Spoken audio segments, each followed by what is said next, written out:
I started playing Assassin's Creed games 1.5 years ago. In that time, I've only played 2 of the games, because I get sidetracked easily. I started with Assassin's Creed 3 and followed it up with 2, because it was free at the time, you can't pass that up. So those 2 games are going to mainly be what I'm talking about, just so you know. Anyway, I noticed something between the 2 games. If you know Assassin's Creed very much, you probably know this guy. His name is Desmond Miles, and he's the main character in the present-day sections of the first 5 games. This is what he looks like in Assassin's Creed 3.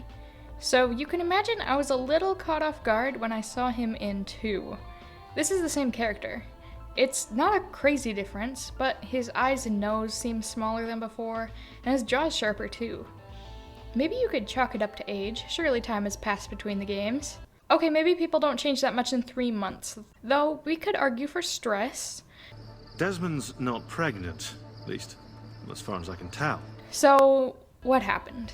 Was it just because of new technologies that allowed more detail, or did they purposefully change his face? Unfortunately, there's no perfectly clear answer. This is Francisco Rondez, and I hope I said that right.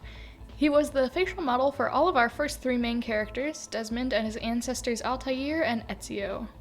Desmond's face changes through the sequels to Assassin's Creed 2, called the Ezio trilogy, which take place before 3.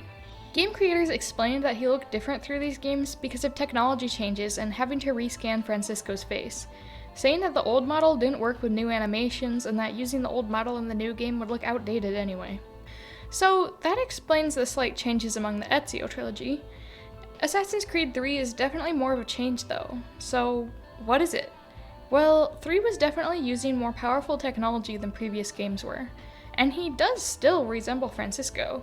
It's easy to pass this off as technology changes and say, yes, they have the same face, different engines just show it differently. Yet some people online are still convinced that either in Revelations or 3, they were no longer allowed to use Francisco's face and therefore had to change Desmond's face to still use the character. This Reddit post from this user argues that while they admittedly have no proof, it's entirely logical that if Francisco wanted more money to keep using his face, they might have not renewed the contract and made subtle changes to Desmond's face instead so that they wouldn't have to tell fans that there was a change.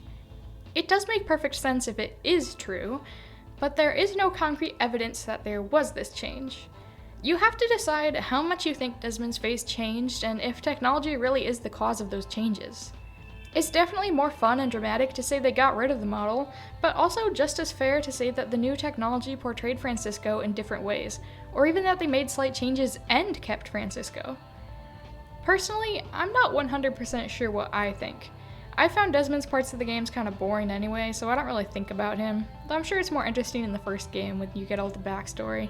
So you can tell me what you think is more likely in the comments below, and like and subscribe if you want to see more videos like this as we explore some video game phenomena.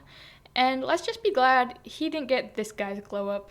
This is seriously the change of one background character from the original to the remastered. Unbelievable.